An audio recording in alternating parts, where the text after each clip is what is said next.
That night, New York blazed with light, a city that never truly slept, but seemed to pulse faster whenever high society gathered. Outside the Whitmore Grand Hotel, photographers leaned against barricades, cameras firing like artillery, illuminating the red carpet with 1,000 false suns. Spotlights painted arcs across the sky brighter than the stars themselves, while black cars slid up one after another, releasing gowns, tuxedos, glitter, and champagne laughter. Inside the grand hall, crystal chandeliers cascaded gold across polished marble, their glow pooling like liquid wealth. The air shimmered with perfume and the faint sound of clinking crystal, a carefully choreographed ballet of handshakes, air kisses, and polite laughter. Waiters moved like shadows, balancing trays with clockwork precision, while the guests barely registered them as people. Marcus Reed knew this dance better than most. 5 years of pushing a cleaning cart down side corridors. 5 years of folding rags with military neatness. 5 years of training himself to be smaller than the room he worked in. His navy shirt was iron sharp, his black gloves spotless, his name badge gleaming with the same dignity he carried everywhere. He was used to silence. 2, existing in the margins. 2, being seen only when a mess needed wiping away.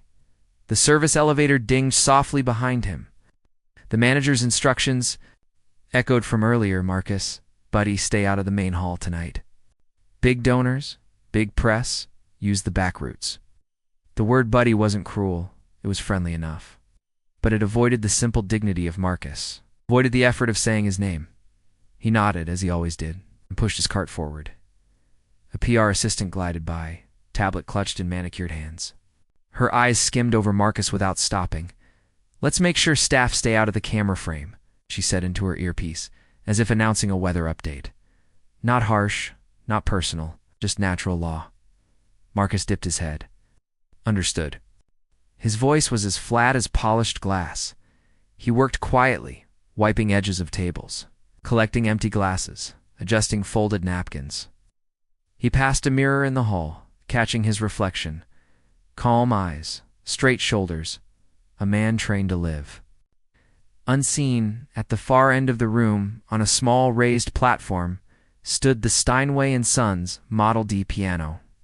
Black lacquer, lid gleaming beneath the chandeliers, elegant as a promise. It pulled at him, a tug of memory he tried not to answer. He could still feel in some corner of himself the weight of ivory keys under fingertips, the resonance vibrating, up through his bones. Once, long ago, he had been more than a janitor. But here now, invisibility was survival. He turned away. The guests began to arrive in waves, announced with rehearsed smiles. Champagne flowed, the chandeliers burned brighter. And then she appeared. Victoria Whitmore, daughter of the hotel magnate. Heir to the empire, face polished into flawless confidence. Her red silk gown shimmered like fire sculpted into fabric, her diamonds sparking with every step.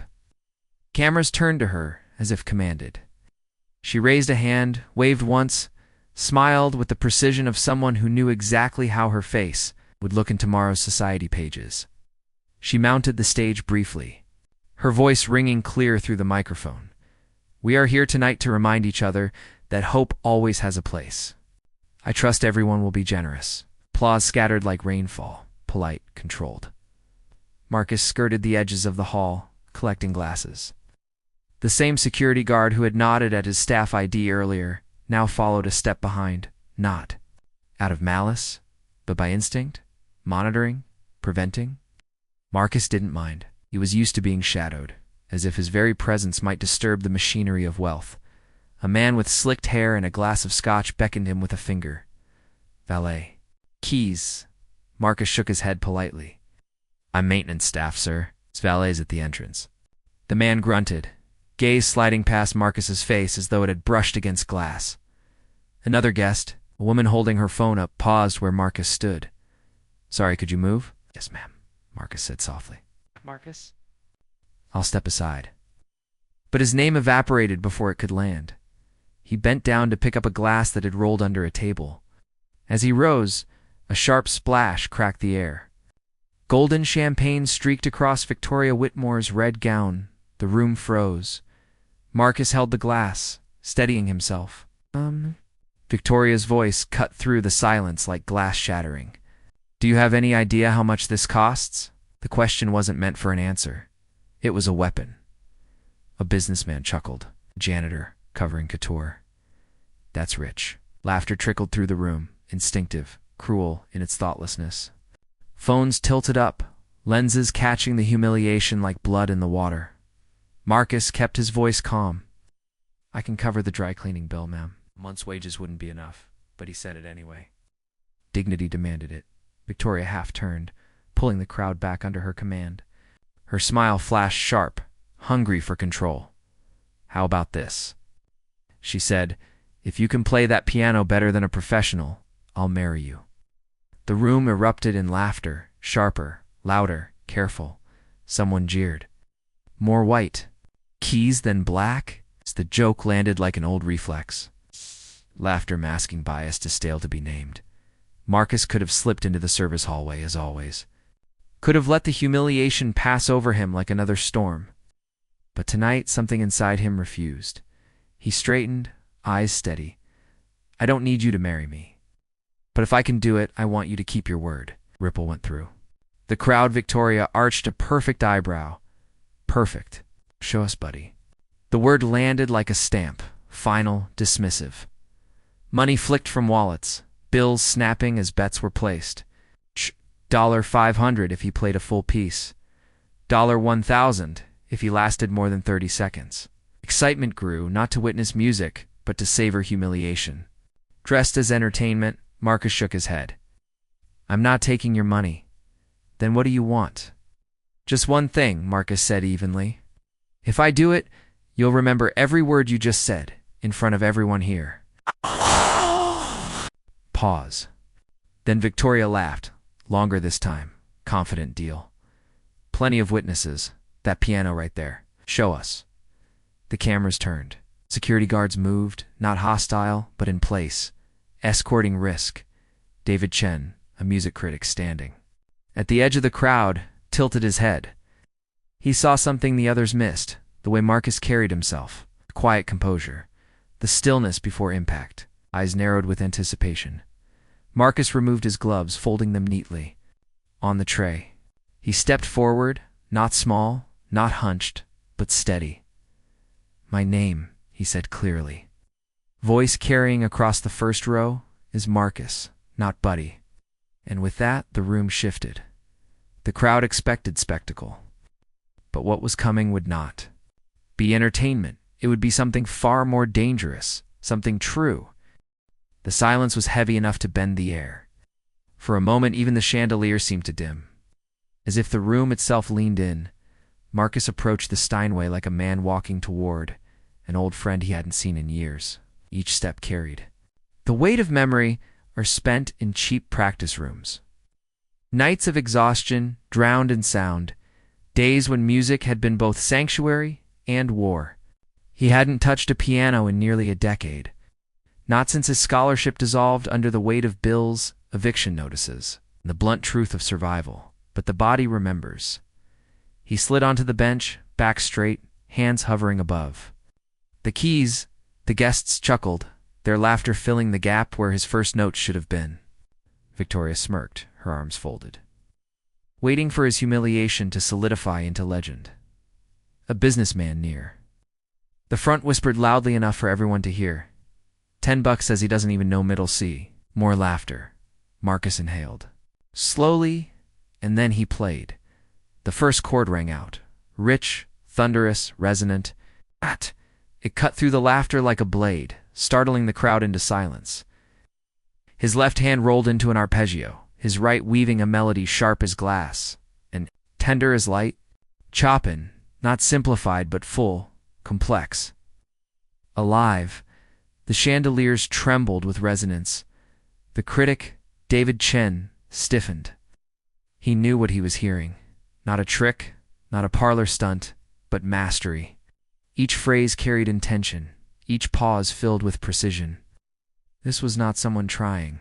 This was someone who had once lived here, someone who belonged at the keys as much as anyone alive. Gasps broke the silence. A woman in a silver gown lowered her phone, suddenly embarrassed to record. The businessman with slicked hair let his scotch tilt. Forgotten. Amber liquid dripping unnoticed onto the carpet. Victoria's smile faltered.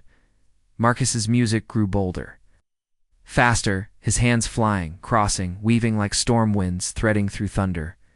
He wasn't just playing notes. He was telling the story of every dismissal, every insult, every moment he'd been called Buddy instead of his name. The room forgot its wine, its jewels, its chatter. For 3 minutes, the grand hall belonged to him, and when the final note struck sharp, pure, ringing into silence, the room stayed frozen. No laughter, no smirks, only the truth echoing in their chests. Then applause, tentative at first, then swelling, rising into thunder. People stood without meaning to, driven by something older than pride or wealth driven by awe. But not everyone clapped.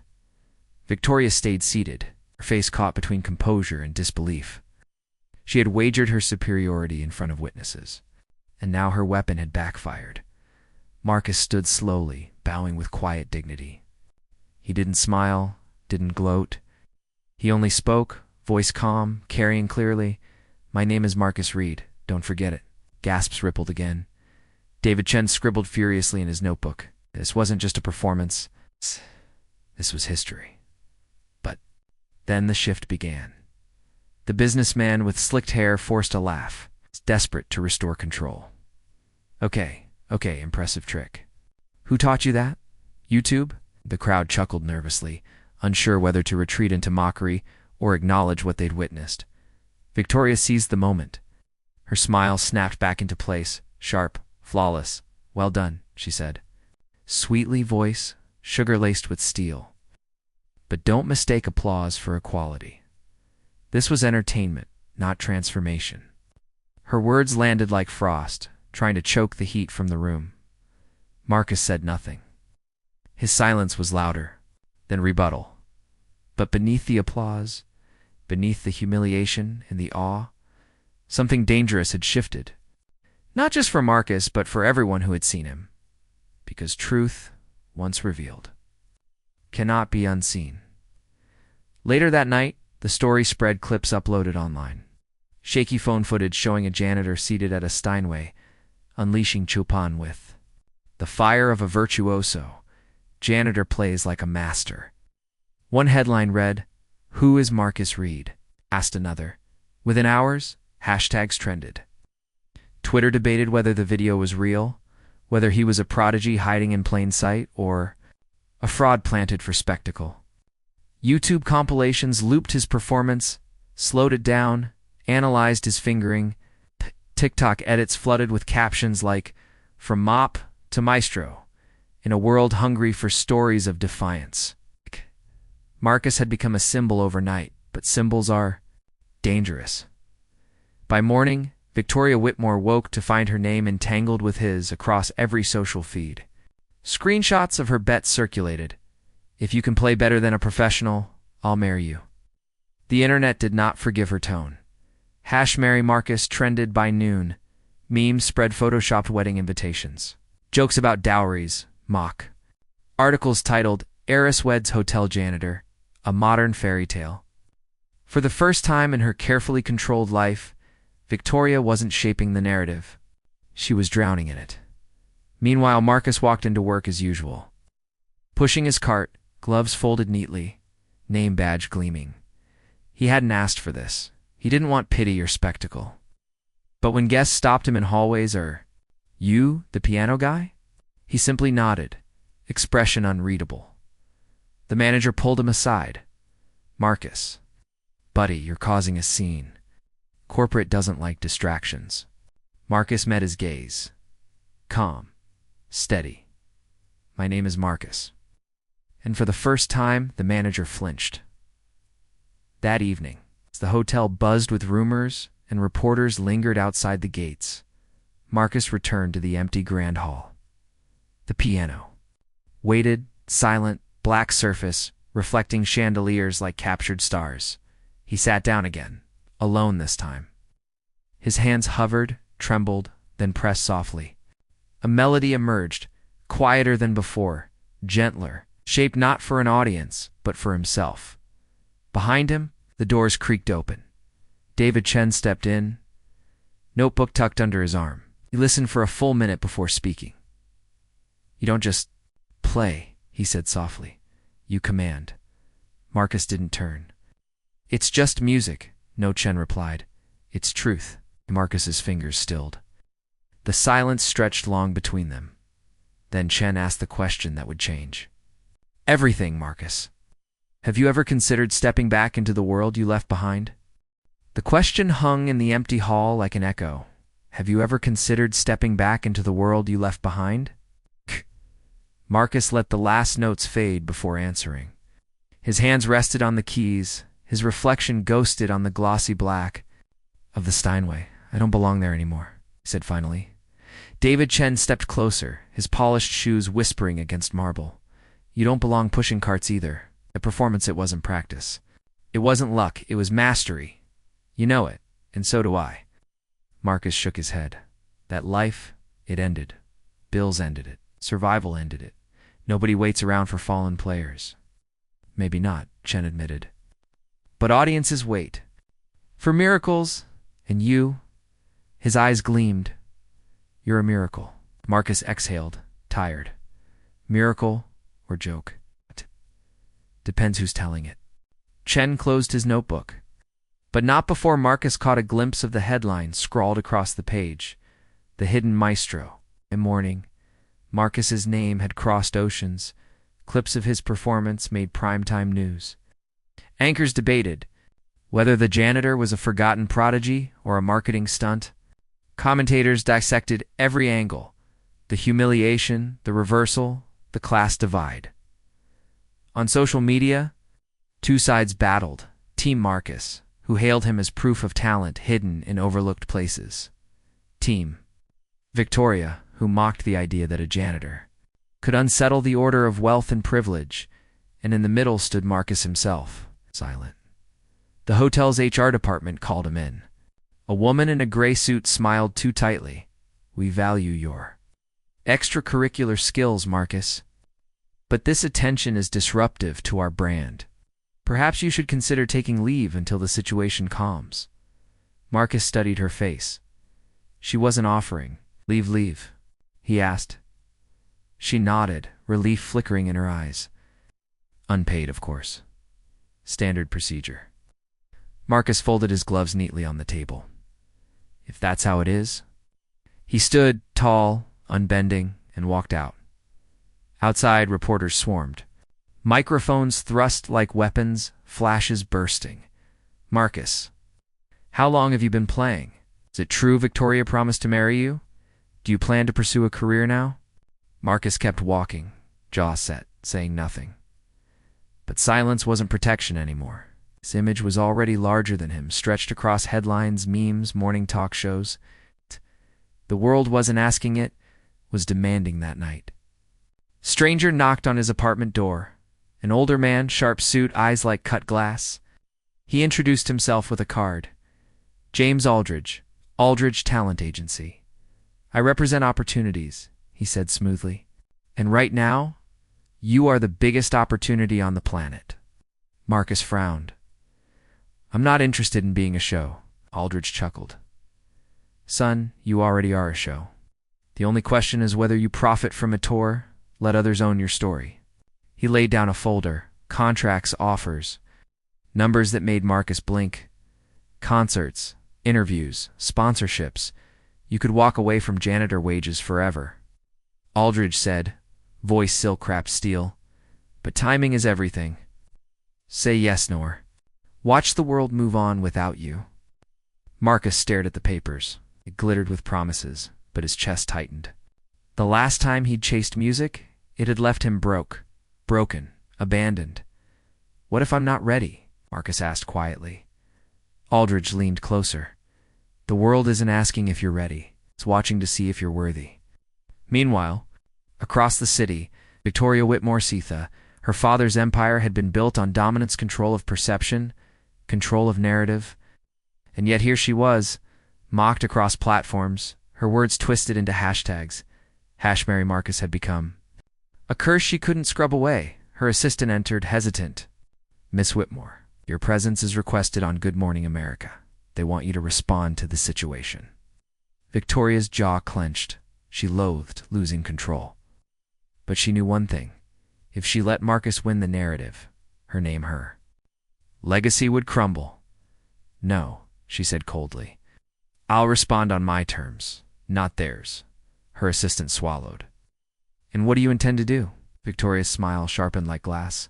"I intend to remind the world exactly who Marcus Reed isn't, who he isn't." 2 days later, Marcus walked into a small cafe downtown, away from cameras. He sat across from David Chen, who had requested a private meeting. Chen slid a newspaper across the table. Front page. "From mop to maestro. Is Marcus Reed the future of classical music?" "Marcus," Chen said gently, "you don't have a choice anymore. You're already in this story. The only question is how you finish it." Marcus rubbed his temples. "You talk like this is a performance." "It is," Chen said simply. "Every day you stay silent, someone else writes your role, Aldridge. Victoria, the internet. If you don't speak, they will speak for you." Marcus looked out the window. A group of teenagers passed, one of them humming the Chopin piece he had played. The sound twisted his chest. Recognition, resonance, belonging, for the first time. He whispered, Maybe I do belong." Chen smiled. "Then let me help you step back onto the stage." But destiny has a way of complicating itself. That evening, Marcus returned home to find an envelope slipped under his door. Expensive stationery, golden crest embossed. He opened it. "Mr. Reed, you are formally invited to the Winter Gala at the Metropolitan Arts Center. The stage awaits. Victoria Whitmore." At the bottom, scrawled in her hand, "If you think you deserve the spotlight, prove it." Marcus stared at the letter, torn between rage and resolve. He whispered to himself, almost like a vow, "If this is a war, then I'll fight it with music." The invitation weighed heavier than its paper. Marcus sat at his small kitchen table, staring at the gold-embossed crest like it was a weapon. The Winter Gala. The very stage he had once dreamed of. The very crowd that had once abandoned him. The very woman, Victoria Whitmore, who had humiliated him. Now she was calling him out publicly. Marcus folded the letter carefully, almost reverently, then slipped it back into its envelope. He placed it beside the worn metronome on his shelf, as though daring it to tick away his fear. Across town, in a penthouse that scraped the stars, Victoria Whitmore sipped her wine. She scrolled through headlines, her smile thin, predatory. The story about Marcus was another spark, fanning her anger. But this invitation, her invitation, was the trap. Her assistant entered. "Miss Whitmore, the gala committee is concerned. They say inviting him could overshadow the evening." "Exactly," Victoria said. Her eyes gleamed. "Because when he falls, everyone will watch." Her assistant frowned. "And if he doesn't fall?" Victoria's smile sharpened. "Then I'll make sure he does." Meanwhile, David Chen sat in his cramped office, phone pressed to his ear. "You're serious?" he asked. On the other end, Marcus's voice was steady. "I got the invitation. I'm going." Chen closed his eyes. "Marcus, this isn't a recital at a cafe. This is war. Victoria doesn't invite, she challenges. She'll stack the deck.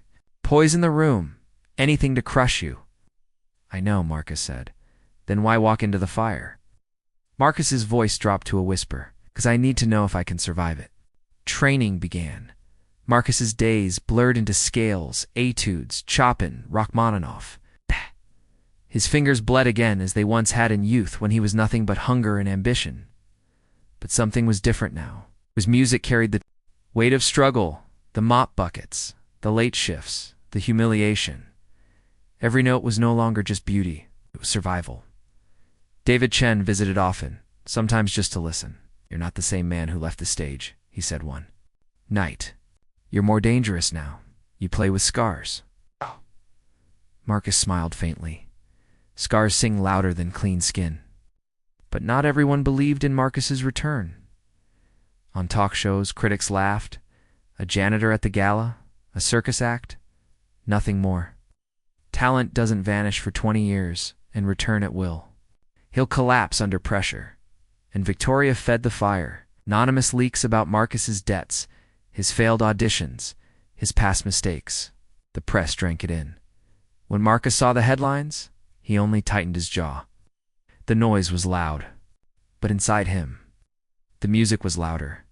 The night of the gala arrived. The Metropolitan Art Center shimmered with chandeliers, gowns, and tuxedos. Paparazzi lights flashed like lightning against marble columns. Inside, the hall was cathedral-like, polished to perfection. At the center of the stage, a Steinway grand, gleaming like a crown jewel. Backstage, Marcus adjusted his worn suit. It wasn't new, it wasn't tailored, but it was clean. His reflection in the dressing room mirror looked older, harder. But his eyes were alive. David Chen squeezed his shoulder. Whatever happens out there, remember, the moment you touch those keys, the world disappears.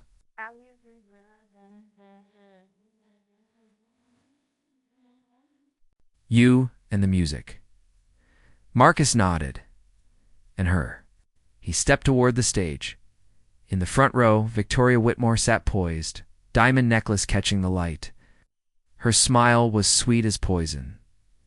Ladies and gentlemen, the announcer declared, tonight, special performance. Please welcome Marcus Reed.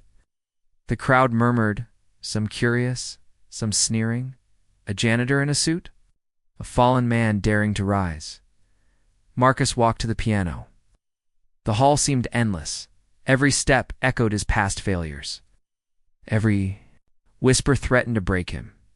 He sat, he breathed, he placed his hands on the keys, and he began.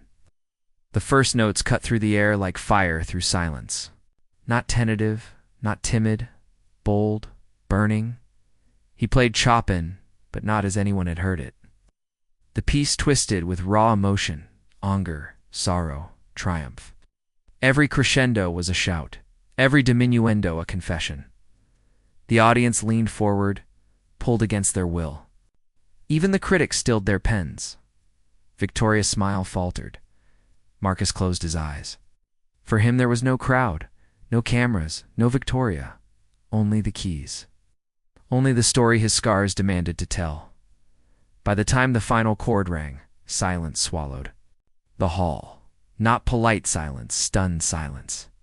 Then, slowly, impossibly, the audience rose. Applause thundered like a storm. Marcus stood, bowing once, his chest heaving. He looked into the front row, straight at Victoria. Her hands clapped mechanically. But her eyes burned. And Marcus smiled not in triumph, not in arrogance, but in quiet defiance. He had proven he belonged.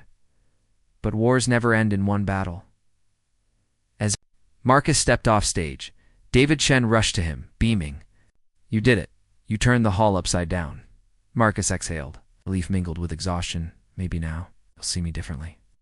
But waiting in the shadows was James Aldridge, the agent. He clapped slowly, deliberately. Congratulations, Aldridge said. You've won the stage. Now let's see if you can survive the spotlight. And from her seat, Victoria Whitmore whispered to herself, almost like a curse, This isn't over, Marcus. Not by far. The echo of applause still lingered in Marcus's ears as he left the stage. For years he had dreamed of this moment of vindication, of proving them wrong. But the victory felt fragile, like glass. David Chen hugged him tightly backstage. You shattered them out there, he said. They'll never look at you the same. Marcus smiled faintly, but before he could answer, James Aldridge stepped forward, smooth as silk. Bravo, Marcus. Truly, that was breathtaking. Marcus narrowed his eyes. What do you want, Aldridge? Only to help, the agent said, adjusting his cufflinks. You've caught the world's attention again. Now you need someone to manage the noise. Aim as a fire handled. Well, it warms. Mishandled, it burns. David bristled. He doesn't need you. Aldridge chuckled softly. We'll see. He slipped his card into Marcus's pocket before vanishing into the crowd. That night, headlines exploded. Janitor stuns gala audience Marcus Reed. From mop to maestro, the fall and rise of a forgotten virtuoso. Clips of his performance went viral. Millions watched. Millions debated. Was he a miracle? A novelty? A threat to the old guard? For Marcus, it was overwhelming. His phone buzzed. Endlessly reporters, old acquaintances, even strangers begging for interviews. David Chen filtered most of them, but one call slipped through. Marcus? The voice was soft, familiar. He froze. Claire. It had been years since he'd heard her voice. The woman he once loved, the one he had lost when his career crumbled.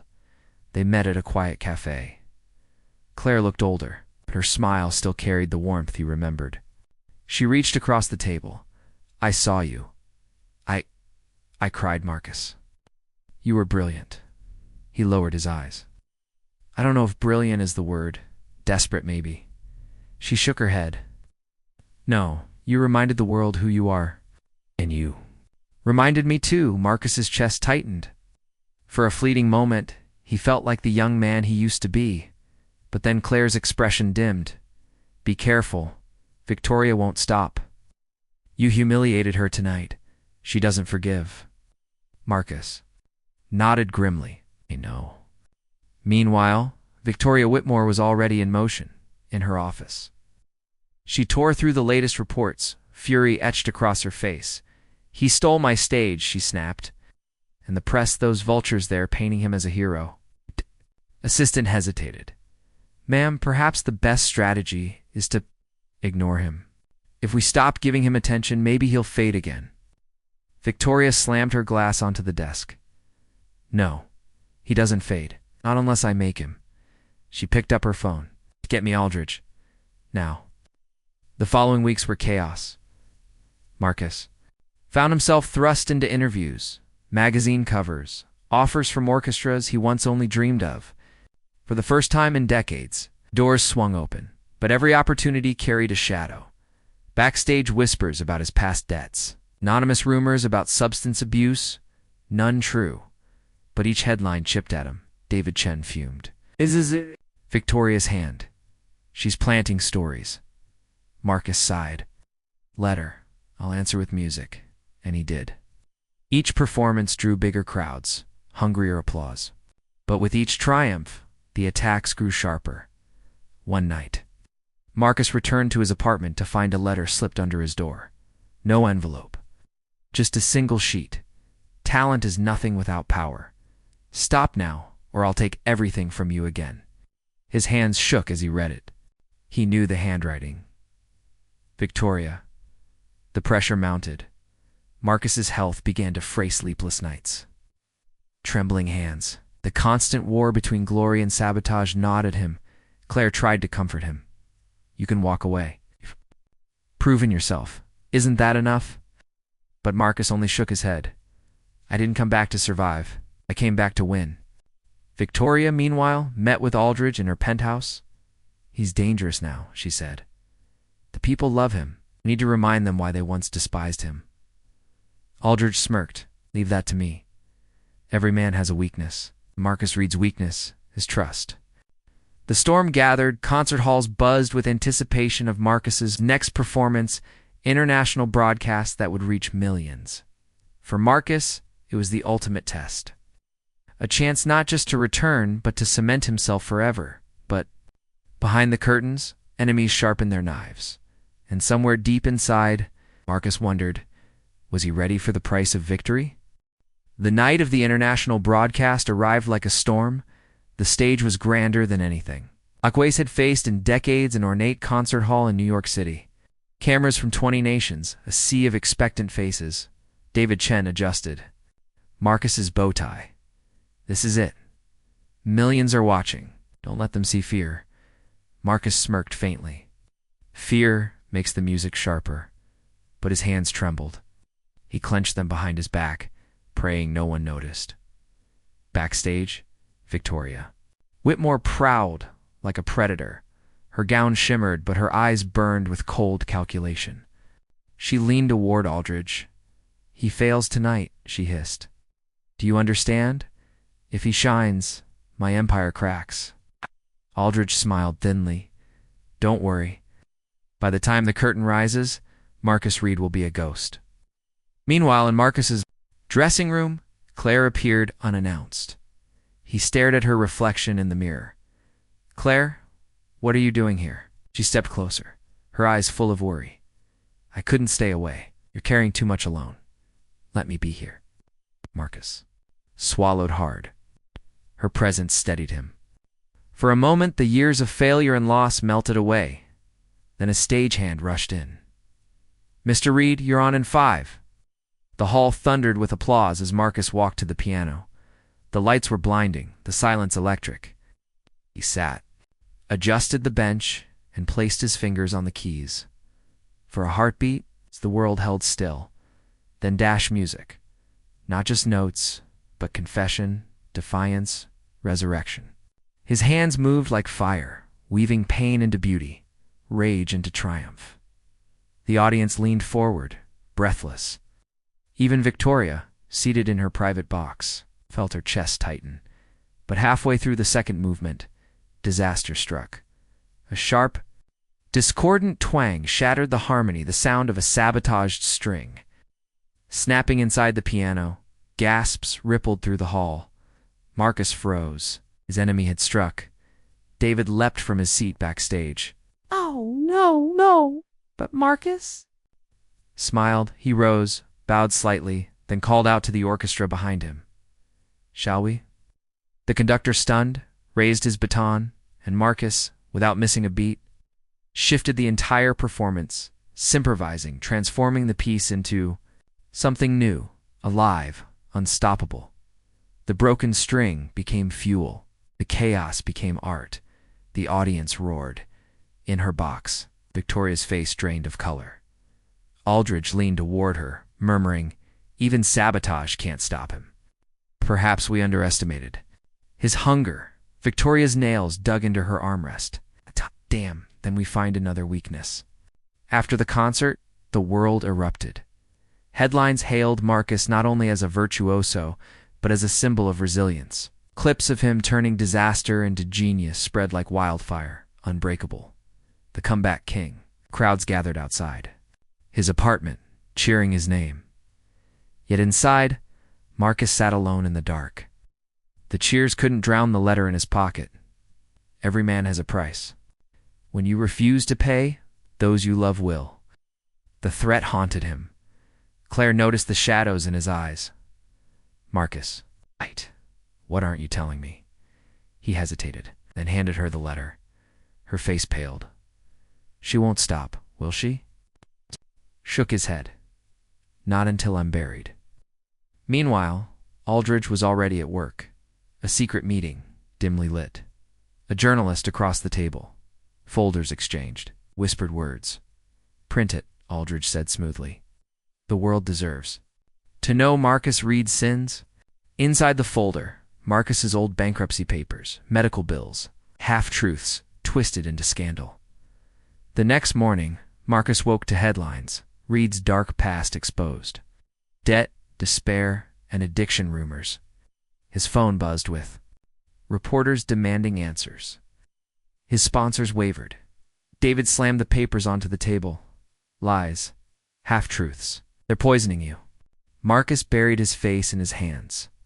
"The world loves a fall as much as a rise." Claire grasped his arm. "Then don't fall. Fight." But the storm worsened. Anonymous calls at night. Shadows outside his window. Out a brick through David's office window with a single word scrawled on it, "Quit." Fear seeped in. Not for himself, but for those around him. One night, Marcus told Claire, "If I walk away, maybe she'll leave us in peace." Claire's eyes flashed. "And if you walk away, you give her the world. Is that who you are?" Marcus stared at her, torn between love and duty, survival and legacy, elsewhere. Victoria poured herself a glass of wine, watching the latest news. "He's drowning," she whispered. Just a matter of time? But Aldridge's smile was different this time. Or perhaps he's learning to swim in storms. Victoria glanced at him sharply. Whose side are you on? He raised his glass. The side that wins. The stage was set. Marcus had survived sabotage, endured scandal, now stood at the edge of his greatest battle yet. The question remained, could he outplay not only his enemies, but fate itself? The scandal did not break Marcus. It sharpened him. But in New York, scandals live like shadows. Everywhere he went, cafes, rehearsal halls, even the quiet corners of Central Park, he heard whispers. Is it true? Didn't he drink himself into ruin? Maybe the comeback was a trick? Marcus kept his head down, but every whisper was a dagger. David Chen stormed into Marcus's apartment one morning, tossing a stack of newspapers on the table. Look at this. Sponsors pulling back. Contracts frozen. Victoria's playing chess. And we're still moving checkers. Marcus studied the headlines calmly, then folded the paper in half. Let her play. Music is not her board, David nearly shouted. It is now, don't you see? This isn't just about pianos, it's about power, markets, empires. She doesn't want to beat you, Marcus. She wants to erase you. Marcus finally met his eyes. Then we stopped playing defense. That night, Marcus called Claire. Need you? He said simply. She came. Not as a lover returning, not as a savior, but as a partner who refused to watch him drown. Then what's the move? She asked. Marcus leaned back, staring at the ceiling. I have to remind the world. What music is? Not business, not scandal. Music. The opportunity came unexpectedly. An international charity gala in Los Angeles. Big donors, Hollywood elites, politicians, all dressed in diamonds and secrets. Victoria had arranged to headline the gala herself, parading her protégés as the future of classical music. But Marcus, through David's maneuvering, slipped onto the program, announced a surprise performance. The night of the gala, Victoria glittered on stage, basking in applause as her protégés played flawlessly. Then, the host took the microphone. Ladies and gentlemen, a very special guest. Please welcome Marcus Reed. Gasps, murmurs. Cameras whipped around. Victoria's smile froze. Marcus walked onto the stage slowly. Dressed in simple black. No spotlight tricks. No orchestra. Just him and the piano. He sat the hall hushed. Then he played not a grand concerto. Not a technical showpiece, but a haunting. Fragile melody notes that trembled like secrets. Chords that bled like confession. People wept. Donors, critics, actors who had never cared for classical music sat motionless, tears streaking diamond-powdered faces. The final note lingered like smoke. Silence, then dash. An eruption of applause. Victoria clapped too, her nails biting her palms. Aldridge leaned in behind her. You're losing them, she whispered back. Not yet. The next morning, Marcus's face was everywhere again. Reed redeems. When music breaks chains, videos of the gala performance went viral. Millions watched, millions shared. For once, the world wasn't talking about scandals or debts. They were talking about beauty. But beauty doesn't kill enemies. One night, as Marcus walked home from rehearsal, he sensed footsteps behind him. Dark alley. Shadows moving. A man lunged, shoving him against the wall. Another grabbed his arm. You should have quit while you could, one hissed. Before Marcus could react, headlights blazed. The car screeched to a halt. David leapt out, wielding a tire iron. Back off. The men fled into the night. Marcus, shaken, stared at him. They won't. Stop. David's jaw tightened. Hey, then we make them afraid of you. Meanwhile, Aldridge was unraveling. Victoria's fury was constant. You were supposed to bury him. She snapped one evening, smashing a glass against the wall. Aldridge finally snapped back. You don't control storms, Victoria. Provoke. The man read as a storm. Her eyes narrowed dangerously. Careful. Loyalty is the only currency I pay in. He bowed slightly, but inside, something shifted. Claire confronted Marcus the next day. I saw the news. The attack. I'll kill you if you keep this up. Marcus's voice was calm but heavy. If I stop, I'm already dead. She closed her eyes. Then promise me one thing. Win on your terms, not hers. Marcus nodded. On my terms. Weeks passed. Invitations flooded in Europe, Asia, private festivals. Marcus was no longer a comeback story. It was a revolution, but each concert carried more danger. Security details followed. Anonymous threats doubled. And behind it all, Victoria plotted. Her final card? One evening, Aldrich arrived at Marcus's door. Marcus froze. What are you doing here? Aldrich set a briefcase on the table. I'm done with her, he said. But you need to see this. Inside the case, documents, recordings, contracts, proof of Victoria's empire of sabotage, payoffs, threats, even ties to criminal networks. Marcus stared at the evidence. Why give this to me? Aldrich's voice was low. 'Cause storms only end when you tear out the roots, and she's the root. Marcus held the briefcase like a weapon. For the first time, he had a way not just to survive Victoria, but to destroy her. But doing so meant war, and war meant Claire. David, everyone he loved, would be pulled into fire. That night, Marcus sat at the piano, hands hovering over the keys, mind drowning in choices. The world outside saw him as unbreakable.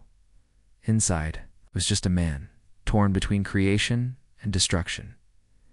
The melody that came out was neither triumph nor despair, it was both, dirge of battle hymn. And somewhere in the city, Victoria Whitmore listened to the recording. She smiled, cold and certain. He's ready. Good. So am I. The evidence burned like fire in Marcus's apartment. Contracts. Hidden recordings. Blackmail trails. Every page screamed one thing. Victoria Whitmore wasn't just ruthless, she was criminal. Marcus closed the briefcase slowly. If I release this, he whispered, she's finished. Aldrich's eyes were hollow. Release it and you'll start a war. David Chen paced furiously. Marcus, this is a nuclear bomb. We could leak it to the press tomorrow. End of Whitmore. Sponsors would scatter like flies. Marcus shook his head. She'll fight back. Harder. People will get hurt. Claire crossed her arms. And if you don't fight back, you'll be destroyed anyway. Silence thickened. The weight of choice crushed them all. Meanwhile, Victoria sensed the shift. She met with her lawyers, her investors, her shadows in backroom bars. Reed is playing with fire, she declared. If he thinks he can expose me, he'll drown in his own flames. An investor hesitated. But if the evidence surfaces, Victoria slammed the table. He won't. He doesn't have the stomach. But behind her icy smile, a seed of doubt began to grow. Marcus rehearsed in solitude. Every note carried the tension of a man at war with himself. Claire visited one evening, was watching him play. You're breaking yourself in half, she whispered. Marcus stopped, hands trembling over the keys. I don't want revenge, Claire. I just want music. She touched his shoulder gently. Then make the world hear it. That's the only weapon you have. The next week, Marcus performed in Vienna. A grand hall, chandeliers glittering like constellations. As he walked on stage, security tightened around him. The threats had escalated. Anonymous calls. Dark letters slid under hotel doors. But when his fingers touched the keys, the world fell silent. He played with fire, thunder, sorrow. By the end, the audience rose, stamping their feet, roaring his name. Marcus Reed wasn't just back. He was untouchable, or so it seemed. After the concert, Marcus returned to his suite. Door cracked open. Inside, chaos. Sheets torn, drawers overturned. The briefcase dash gone. Marcus froze. David, I took it. Across the ocean in New York. Victoria held the stolen evidence in her hands. She laughed softly, almost in relief. He never had the courage anyway. But as she flipped through the files, her smile faltered. because Aldridge had been smarter. Then she knew. Hidden in the case was a single flash drive when she hadn't found, and that flash drive was still in Marcus's pocket. Marcus met Aldridge in a dim cafe, the kind where secrets lived in cigarette smoke. "You set her up," Marcus said flatly. Aldridge's expression was unreadable. "I gave her just enough to think she'd won. But the real knife," he tapped Marcus's chest, "is with you." Marcus's voice shook. "Why help me?" The first time, Aldridge looked human, tired. "Because I've seen what she does to people. To artist. To me. She devour. Anyone to keep her throne? I won't be next." Claire pushed Marcus harder. "Then use it. Release the files. Save yourself." But Marcus stared at the flash drive. "If I destroy her, I destroy everything tied to her. Thousands of jobs. Students. Families." Claire's voice cracked. "If you don't, she destroys you." Victoria launched her counterstrike. Tabloids exploded with new scandals about Marcus. Forged photos, false interviews, whispers of relapse. Headlines screamed, "Read back to rehab?" Sponsors panicked again. David stormed into Marcus's apartment. "She's burning you alive. We need to hit back now." Marcus's hand closed around the flash drive. His decision loomed closer. That night, Marcus walked alone by the Hudson. River, city lights flickering like ghosts. A voice startled him. "Victoria." She stepped from the shadows. Wrapped in a long coat, her eyes gleaming like knives. "You should have stayed in the shadows, Marcus. The world doesn't forgive weakness." Marcus squared his shoulders, and it doesn't forgive monsters. Her smile curved, sharp and cruel. "Release those files, and I'll drag everyone you love into the dirt, Claire. David, even Aldridge. Do you want their blood on your hands?" The river roared between them. To predators, one stage. Days later, a storm shook New York. Thunder cracked. Rain hammered glass in his apartment. Marcus placed the flash drive on the piano. Claire stood across from him. "Whatever you choose, you have to live with it. No one else." Marcus sat, closing his eyes. When he played, the music was no longer just survival. It was decision. A piece that began as sorrow, turned to rage, and ended with hope. A confession to the world. And somewhere, in her empire of lies, Victoria Whitmore listened. Her glass shattered in her hand. "He's coming for me." The storm over New York did not stop. It raged for days. As though the city itself knew a war was brewing, Marcus barely slept. Each time he closed his eyes, saw Victoria's smile, sharp as a blade. The flash drive sat hidden in his coat, a truth. So heavy it threatened to crush him. David Chen was restless. "Marcus, time's up." "She's not slowing down." The headlines are everywhere. Sponsors are gone. Concert halls are hesitating. "You've got one card left. Play it." Marcus's voice was low.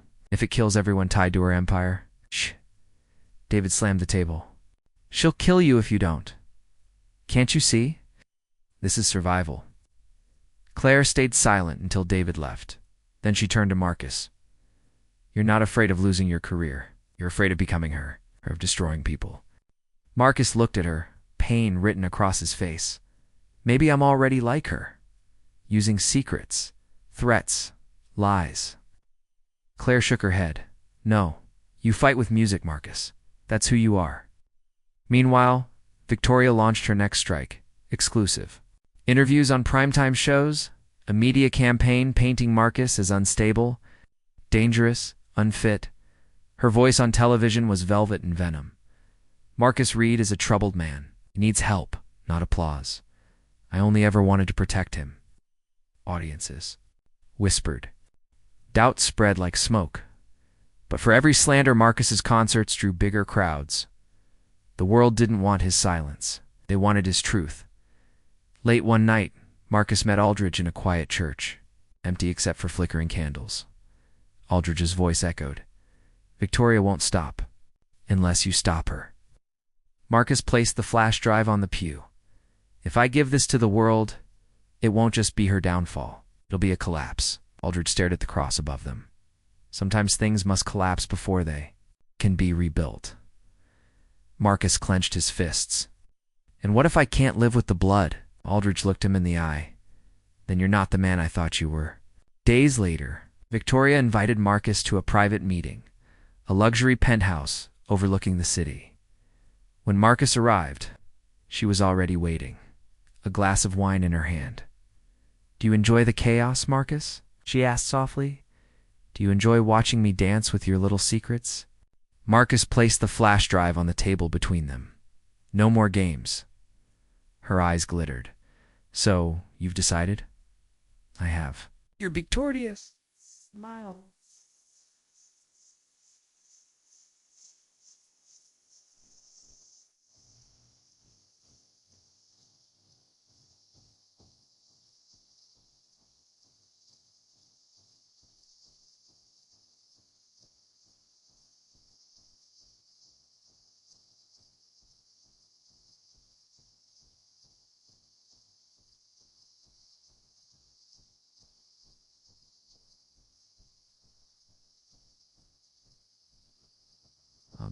Renda. "Clever boy, you finally learned." She reached for it. Marcus's hand snapped shut over hers. His eyes blazed. "That's not the real one." For the first time, Victoria's face cracked. Marcus leaned closer. "You can't bury the truth forever. It's already moving. With or without me." The next morning, international outlets buzzed. Anonymous leaks, files dripping into journalists' inboxes. One by one, contracts, blackmail evidence.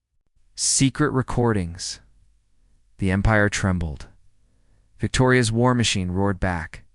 She unleashed lawsuits, denials, counter-accusations, but the tide had turned. Protesters gathered outside her. Offices, students demanded investigations. Sponsors froze. Accounts. The Queen was bleeding. Marcus prepared for his biggest concert yet. Carnegie Hall, the hall where his career had first begun years ago. Security was doubled. The atmosphere electric. David whispered backstage. "Everyone's watching tonight, not just the fans, the world, even her." Marcus nodded, then let them hear everything. When he stepped on stage, the silence was thunderous. He began to play not just notes, confessions, wounds, defiance, defiance. Every chord was a blade cutting through lies. Every pause was a truth too heavy for words. The audience wept. Rose to their feet. It was more than a concert, it was judgment. Across town, Victoria watched the broadcast on a massive screen in her office. For the first time, she looked small. The music seemed to strip her power away, piece by piece. Her phone buzzed endlessly. Lawyers, investors, enemies. She didn't answer. Her glass slipped from her hand, shattering on the floor and in the reflection of the broken glass. She saw her empire burning as the final note echoed in Carnegie Hall. Marcus closed his eyes. He felt the weight lift just slightly. Claire's hand slipped into his. "You did it," Marcus whispered back. "No, it's not over yet. But it's beginning." The storm finally broke. After weeks of thunder and endless rain, sunlight spilled across New York like a quiet forgiveness. But for Marcus, the war was not finished. It had only reached its last battle. The Fallout news anchors spoke with grave voices. Victoria Hale, the most powerful figure in American music, now stands accused of corruption, fraud, and coercion. Multiple investigations are underway. Clips of her empire collapsing played on every channel. Protesters outside her headquarters. Law enforcement raids. Former allies turning witnesses. The Queen's throne was crumbling, but Marcus knew Victoria was not a woman who surrendered. The final move one night. Marcus received an unmarked envelope slipped under his door. Inside, a note. "Meet me where it all began." No signature. But he knew Carnegie Hall, the rooftop, the place where Victoria had once told him he would belong to her. Always. He arrived at midnight. The city lights burned below, endless and cold. Victoria was waiting, dressed in black, her hair swept back, her face pale but defiant. She smiled faintly. So this is how you want it to end. A stage with no music. Marcus's voice was steady. You built your empire on silence, on fear. Tonight it ends. The confrontation, her laugh was brittle. You think the world wants truth? They want beauty. They want control. I gave them both. Marcus shook his head. No, you gave them chains. She stepped closer, her eyes burning. I made you. Without me, you're nothing. Us. A pianist lost in the noise. Marcus held her gaze. Maybe. But I'd rather be nothing than your prisoner. Taking point for a long moment, neither spoke. The city roared beneath them. Finally, Victoria's mask cracked. Her voice wavered. I was never afraid of losing the empire, Marcus. I was afraid of losing you. Marcus's heart clenched, but he didn't falter. You lost me the day you tried to own me. She closed her eyes, tears threatening but never falling. When she opened them again, the steel had returned. Then go. Play your music. Burn me if you must. But no, this empire's fall. Monsters die, but power always finds a new face. Fall of a quint, 2 days later. Federal agents marched Victoria out of her penthouse in handcuffs. Cameras flashed, like gunfire. She didn't bow her head. She didn't plead. She walked as if she were still on a stage, still commanding an audience, but the world no longer applauded. Marcus's choice. Marcus was offered interviews, book deals, documentaries. Everyone wanted his story, but he refused most. Instead, poured his truth into music. An album unlike anything he had ever made, drawed, unpolished, full of scars. It sold millions. But for Marcus, it wasn't about sales. It was about breathing again. Closure on a quiet evening. Marcus and Claire walked by the Hudson River. The city glittered. Alive, restless, Claire broke the silence. Do you ever regret it, exposing her? Marcus thought for a long time. Finally, he whispered, I regret that she chose war instead of music. I regret that I couldn't save her from herself. But no, I don't regret ending it. Claire squeezed his hand. And now? Marcus looked out at the endless water. Now, I play. For the ones who never had a voice. Epilogue, months later, inside a prison cell. Victoria Hale sat by the window, staring at the gray sky. Her empire was gone. Her freedom was gone. But in her mind, the music still played. Marcus's music, and for the first time, she felt its weight. Not as a weapon, but as something else, a reminder of what she had lost.